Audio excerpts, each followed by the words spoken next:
ایک بدو آئے، ایک صحابی آئے، یا رسول اللہ میرا باپ میرے مال کو خرچ کر دیتا ہے، مجھ سے پوچھتا نہیں ہے۔ تو ہم نے کہا بلاؤ اسے۔ ان کو جب بلایا گیا تو اس نے پوچھا کیوں بلا رہے ہیں؟ کہ تیرے بیٹے نے شکایت کی۔ تو ان کو اتنا دکھ ہوا، انہوں نے چند اشعار پڑھے دل ہی دل میں، زبان پہ نہیں، دل ہی دل میں، اور مجلس میں آ گئے۔ جب پہنچے دربار رسالت تو جبریل آئے ہوئے، یا رسول اللہ اللہ تعالیٰ کہہ رہے ہیں اس کا مسئلہ بعد میں سنیں، اس سے کہیں وہ شعر سنا جو تو نے بیٹے کے گلے میں کہے ہیں، اور اب تیری زبان سے ادا نہیں ہوئے پر تیرے اللہ نے سنے۔ تو آپ نے اس سے فرمایا اچھا بھائی تیری گل تو میں بعد سنوں گا، تو پہلے میں نے شعر سنا۔ انہوں نے کہا اشہد انک رسول اللہ، میں گواہی دیتا ہوں آپ اللہ کے رسول ہیں۔ یا رسول اللہ میں نے دکھ میں چند اشعار زبان سے نہیں دل ہی دل میں دہرائے تھے، اور آپ کے رب نے عرشوں پہ سنا، واقعی آپ کا رب بھی سچا اور آپ بھی سچے۔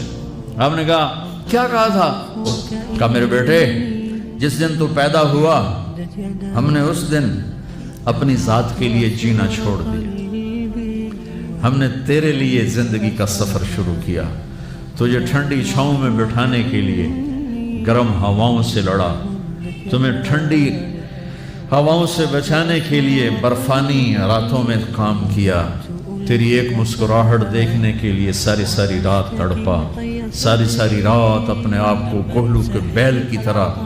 اپنی ساری جوانی کا رس نچوڑ کے تیری ہڈیوں میں ڈال دیا، میں بوڑھا ہوتا گیا، تو پروان چڑھتا گیا، میری کمر جھک گئی، تیری کمر اٹھ گئی،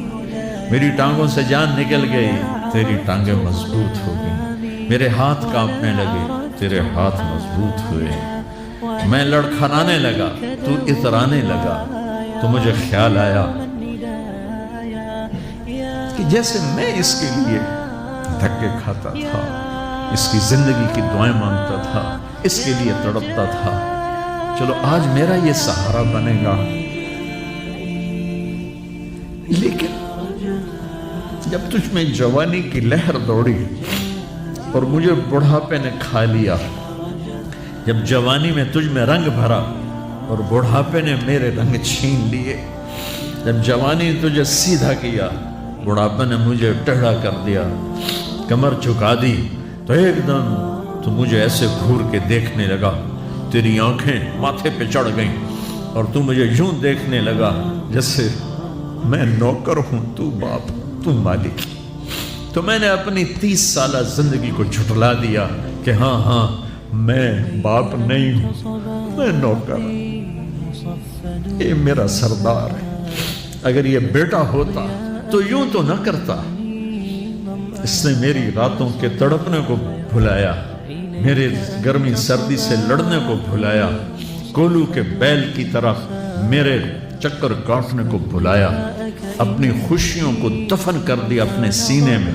قبرستان بنا دیا اپنے سینے کو، اپنی خواہشات کا اور اپنی خوشیوں کا، اور آج تو مجھ سے ایسے بات کرتا ہے جیسے میں نوکر ہوں اور تو میرا آقا ہے۔ اچھا میرے بیٹے میں نوکر سہی، تو سب، پر میں تیرا پڑوسی تو، بندہ پڑوسی سے پوچھ ہی لیتا ہے کیا حال ہے، کوئی ضرورت تو نہیں، اتنا ہی پوچھ لیتے۔ دیکھو میں آج رو رہا ہوں، یہ بڑے دردناک اشعار ہیں، میری اردو میں اتنی وسعت نہیں ہے کہ میں ان اشعار کا درد سمجھ سکوں اردو کے الفاظ میں، لیکن اتنا بتاتا ہوں کہ میرے نبی روتے روتے ہچکی لگ گئی، اتنا روئے۔